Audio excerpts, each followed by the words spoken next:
బహుశా ఇవాళ మనం ఉన్న స్థితి కూడా రోజా మంది గుర్తు చేస్తాము. కనీసం ఒక నెల రోజులుగా లేదా 20 రోజులుగా పూర్తిగా ఒక పనిపై నిమగ్నమై ఉంది. బహుశా తన శక్తి మేరకు, తన పరిమితుల మేరకు సర్వశక్తులను పెట్టి ఇవాళ దండకారణ్యంలో గోదావరి నదీ తీర ప్రాంతంలో ఏం జరుగుతున్నదో ప్రపంచానికి వినిపిస్తా ఉంది. ఆ వినిపించే పనిలో భాగంగా ఇవాళ ఈ సభను ఏర్పాటు చేసింది. ఒంగోలు, విజయవాడ తదితర ప్రాంతాలలో కొన్ని సభలు నిర్వహించడం, ఒక సమాచారాన్ని, ఒక విధ్వంసీకరణను మామూలు జన జీవన పోరాటంలో అలసిపోయిన ప్రజానీకానికి దండకారణ్యంలో ఈ విధమైన విధ్వంసీకరణ జరుగుతున్నది అని చెప్పడమే నిరసం ఇటీవల కాలంలో చేస్తున్న ఒక పని. అందులో భాగంగానే నిరసం ఏం చేసింది? 20 రోజులుగా లేదా 2 నెలలుగా లేదా జనవరి నుంచి దండకారణ్యంలో ఏం జరుగుతూ ఉన్నది?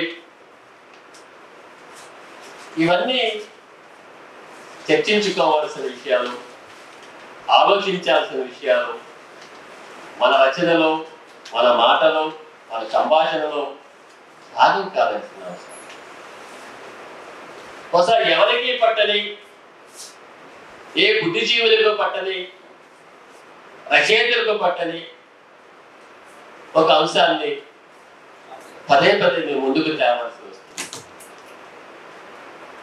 ఒక దశాబ్ద కాలంగా దండకారణ్యంలో ఏం జరిగింది, లేదా 2 దశాబ్దాల కాలంగా ఏం జరిగింది?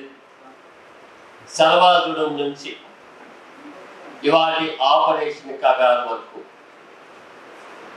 దండకారణ్యం ఎలాంటి మిత్రులు ఎంత మూల్యాన్ని చెల్లించింది? ఆదివాసులు తమ అస్తిత్వం కోసం, మనుగడ కోసం, తమ కాళ్ళ కింద ఉన్న ఇనుప రచన కోసం తమ ప్రాణాలను సైతం కొట్టి పోరాడుతున్న దశలో ఇవాళ ఆపరేషన్ కగార్. ఆపరేషన్ కగార్ అంటే చాలా అర్థాలు ఉన్నాయి. అంతిమ చర్య, అంతిమ యుద్ధం, అంతిమ. బహుశా స్టేట్ ఏ పేరైనా పెట్టవచ్చు. ఇదివరకు ప్రహార, సమాధానం, చాలా చాలా పేర్లు కాలగర్భంలో కలిసిపోయినాయి. పేర్లు పెట్టిన వాళ్ళు కూడా కాలగర్భంలో కలిసిపోయినాయి. వారి చిరునామాలు ఇప్పుడు బ్రతకాలలా కనబడవు. ఈ పేర్లకు ఆజ్యం పోసిన వారు, ఈ పేర్లు పెట్టిన వారు, ఆపరేషన్ గ్రీన్ హంట్ అన్నవారు కాలగర్భంలో కలిసిపోయారు. వారి అస్తిత్వం ఏమిటో మనకు తెలియదు. కానీ వాళ్ళ దండకారణ్యంలో పోరాటం సజీవం. బహుశా ఆ సజీవంలో నుంచి 2024 కల్లా ఈ దేశంలో మావోయిజాన్ని అంతం చేస్తానని, మావోయిస్టులు లేకుండా 2024 ఎన్నికలకు వెళతామని, బహుశా ఈనాటి హోం, ఈనాటి ఈ దేశ హోం చాలా కాలంగా, దాదాపు ఒక 5 ఏళ్ల కాలంగా చేస్తున్న ఈ ప్రకటన ఏదైతే ఉందో ఆయన చాలా చాలా చాలా డేట్లు ఇచ్చి ఉన్నారు. 24 కదా ఆయన ఇచ్చిన డేట్, ఇంకా ముందే ఇచ్చి ఉన్నారు. అయితే తను త్వరలో తాను కూడా కోల్పోతున్న ఆ పదవి నుండి 24లో నేనేదో చేయబోతున్నానని ఛత్తీస్గఢ్ ప్రభుత్వంతో కలిపి ఒక యుద్ధ వ్యూహాన్ని రచించారు. నిజానికి ఒక యుద్ధ రచన, ఆపరేషన్ కగార్ అనేది ఒక యుద్ధ రచన. ఆ యుద్ధ రచనలోని సారాంశాన్ని మనం అర్థం చేసుకోలేకపోతే, ఆ యుద్ధ రచన ఎట్లా కొనసాగుతుందో మనం అర్థం చేసుకోలేకపోతే,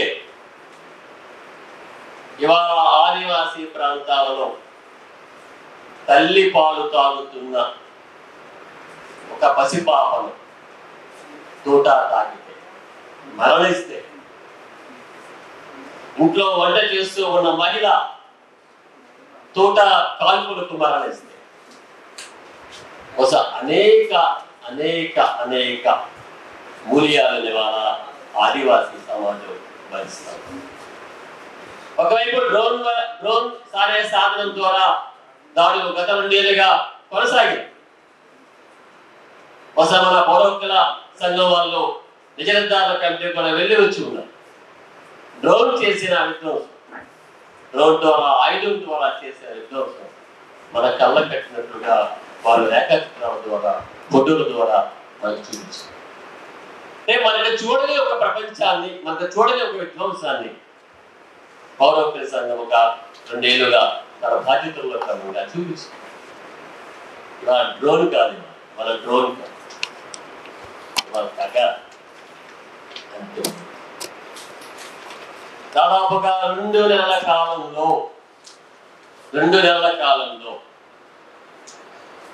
100 మంది మావోయిస్టులు ఎదురు కాల్పుల్లో మరణించారు. ఇవాళ మనం 5వ నెల మొదటి కాలంలో ఉన్నాం. గత ఏడాది 23లో 29 మంది మావోయిస్టులు ఉన్నారు. సంఖ్య ఎట్లా పెరుగుతుందో చూస్తూ ఉన్నారు కదా. 4 నెలల కాలంలో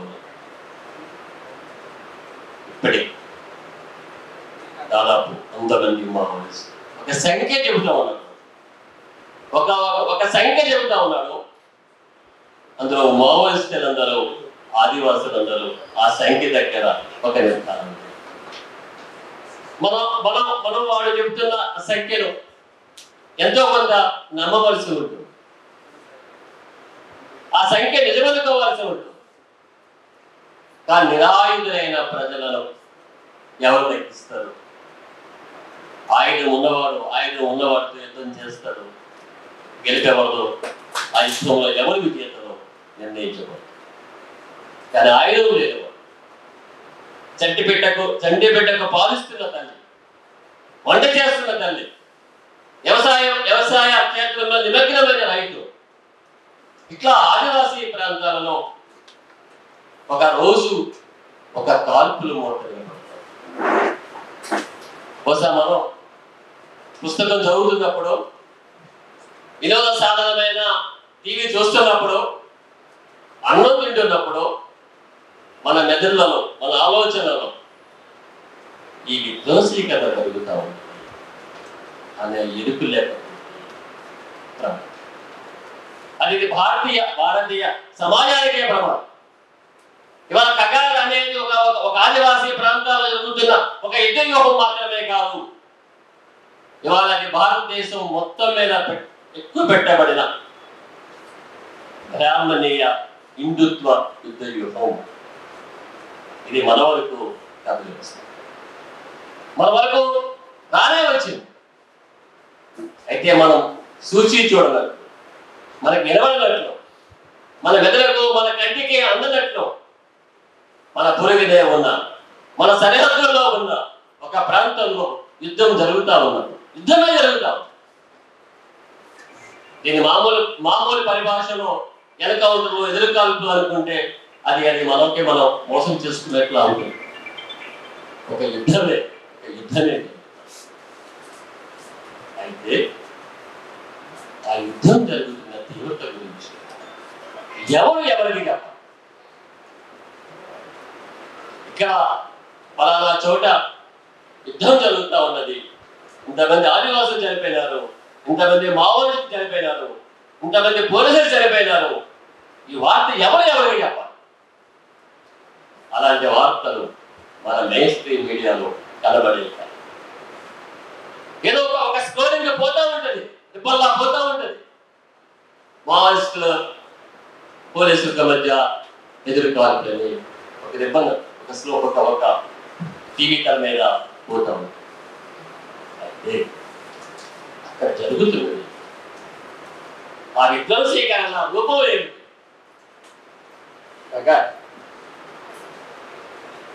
హరిగోపాల్ రావాల్సి ఉన్నది. ఆయన అనారోగ్య కారణం ఎండ కారణంగా రాలేకపోయినారు. అనే ఒక పుస్తకాలు నిరసన దాదాపు ఒక 10-15 రోజుల్లో వచ్చింది. ఆ పుస్తకాన్ని ప్రచురించడమే కాదు, దానికి ముందు ఒక కరపత్రాలు, ఒక 4,000-3,000 కరపత్రాలు ఇవాళ దండకారణ్యంలో ఏం జరుగుతున్నది సమాజానికి చెప్పాలి ఒక ఉద్దేశంతో ఒక ప్రయత్నం చేసి ఇవాళ కగారనే ఒక పుస్తకాన్ని చాలా విలువైన వ్యాసాలతో వచ్చేది. ఒక పుస్తకం విజయవాడలో ఆవిష్కరించడము, ఇవాళ హైదరాబాద్లో ఆవిష్కరిస్తున్నాము. ప్రొఫెసర్ హరిగోపాల్ గారు రాధికారులుగా పౌర హక్కుల సంఘం అధ్యక్షుడు ప్రొఫెసర్ లక్ష్మి గారు పుస్తకాన్ని ఆవిష్కరించిన తర్వాత ఆయన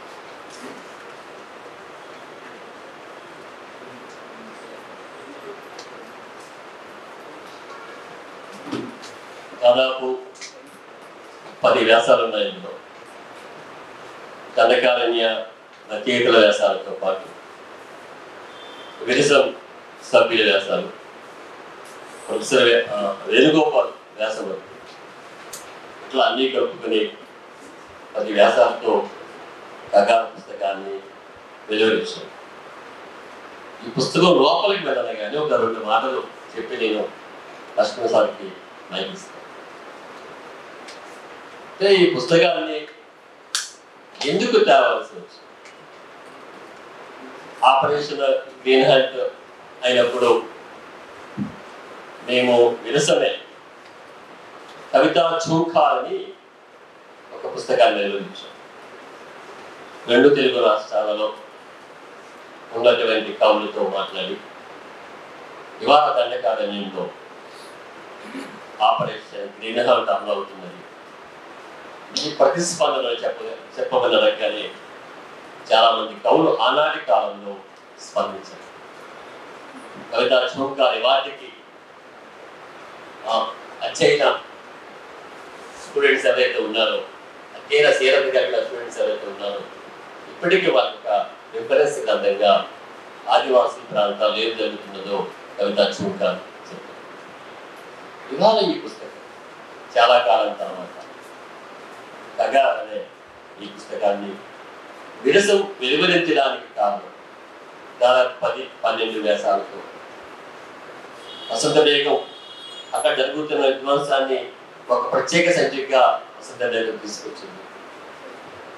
దండకారణ్య ప్రాంతంలో ఉన్న రచయితలు అక్కడ జరుగుతున్న విధ్వంసాన్ని విజయవాడ నిరసన సభల్లో కళ్ళగట్టినట్టుగా మనకి ఆ కళాకారులు చూపించారు.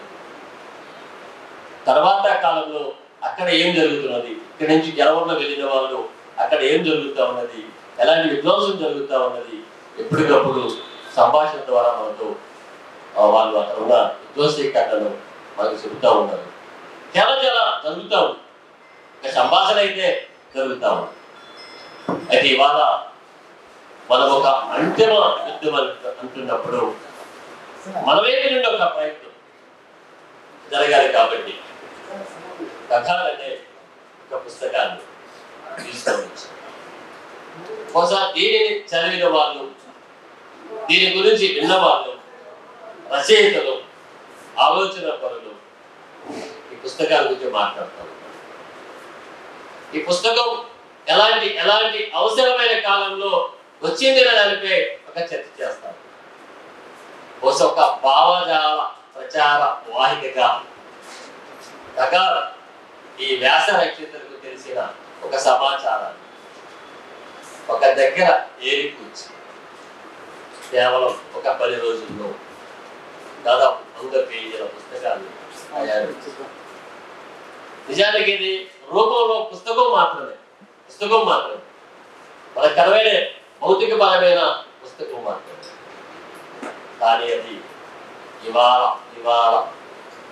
ఎవరైతే తమ అస్తిత్వం కోసం పిలుపులాడుతున్నారో ఆదివాసుల జీవన ముక్తి, భారత ప్రజల జీవన ముక్తి బహుశా ఈ పుస్తకం వెనుక విరసం కృషిని, విరసం సాధనను ఒక బాధ్యతగా భావించి ఈ పుస్తకాన్ని వెలువరించారు. అందుకనే ముందు మాటలో చెప్పినట్లుగా దీని గురించి ఆలోచించండి, చదవండి, రచయితలుగా మీరు స్పందించండి.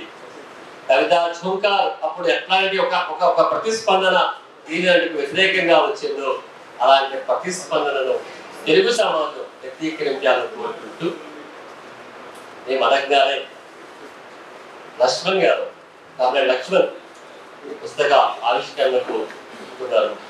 వారికి ఉపలభాలను తెలియజేస్తూ వారిని ఈ పుస్తకంపై సమగ్రంగా మాట్లాడాలని ఆహ్వానిస్తున్నారు.